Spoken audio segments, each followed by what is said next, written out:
Hello hi everyone, ఎలా ఉన్నారు అందరూ? Welcome back our channel. ఇవి వచ్చేసి మా పొలంలో వడ్లు పండాయండి. దీని గురించి ఫుల్ వీడియో అప్లోడ్ చేస్తాను చూడండి. ఇది వచ్చేసి మా పొలం అండి. ఇప్పుడు వచ్చేసి పంట పండిందనమాట. దీన్ని కోత కోయాలి. మిషన్ వస్తుందండి. ఈరోజు మిషన్ చేత కోపించి ఇంటికి తోలేస్తాము. అప్పుడు వచ్చేసి అంతకుముందు పోయిన సంవత్సరం వచ్చేసి మేము వడ్లు కోసి చేలోనే వేసుకున్నామాట. అలా వేయటం వల్ల వర్షం పడిందండి. ఆ సంవత్సరం వచ్చేసి చిన్న తిప్పలు పడలేదండి. ఇది వచ్చేసి చూసారా, ఇది వచ్చేసి రోడ్డు అవతలది. ఇది 20 సెంట్లు అనమాట. ఇది వచ్చేసి మొత్తం పడిపోయి ఉంది. నీళ్లు ఉండటం వల్ల మొత్తం బరువుకి పడిపోయింది అనమాట. చూడండి, వడ్లు అనేవి బరువు ఉండటం వల్ల, కింద నిమ్మ ఉండటం వల్ల వరి అనేది పడిపోయింది అనమాట. దానికి చాలాసేపు పట్టిందండి. గంట టైం పట్టింది. 20 సెంట్లు వచ్చేసి కోసేలే కోత. ఇక్కడ వచ్చేసి చూసారు కోసేసింది. ఇప్పుడు వచ్చేసి ట్రాక్టర్లో వేసేసి ఇంట్లోకి తోలేస్తున్నామండి.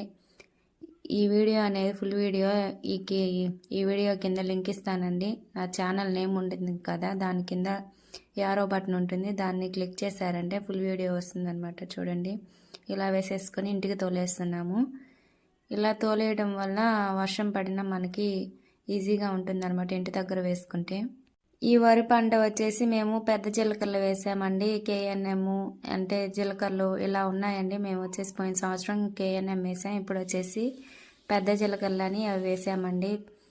ఇలా రైతు అనేది 3 months అలా కష్టపడినా వాటికి ఫలితం ఉండట్లేదు. ఏవో సాదా సీదా పనులు చేసుకునే వాళ్ళకైతే చేతి నిండా డబ్బులు వస్తాయండి. ఇలా 3 నెలలు కష్టం చేసుకొని ఇలా వడ్లు అనేవి అమ్ముకుంటే 10 రూపాయలు కూడా చేతికి రావట్లేదండి. మీలో ఎవరన్నా రైతులు ఉంటే, ఒక రైతు చేసే కష్టం విలువ ఇంకొక రైతుకు మాత్రమే తెలుస్తుందండి. కూర్చొని తినే వాళ్ళకి ఏం తెలుస్తుందండి రైతు కష్టం విలువ. ఈ వీడియో నచ్చితే ఒక లైక్ చేయండి అండ్ సబ్స్క్రైబ్ చేసుకోండి. అందరూ బాగుండాలి, అందులో నేను ఉండాలి. Tata, see you on next video.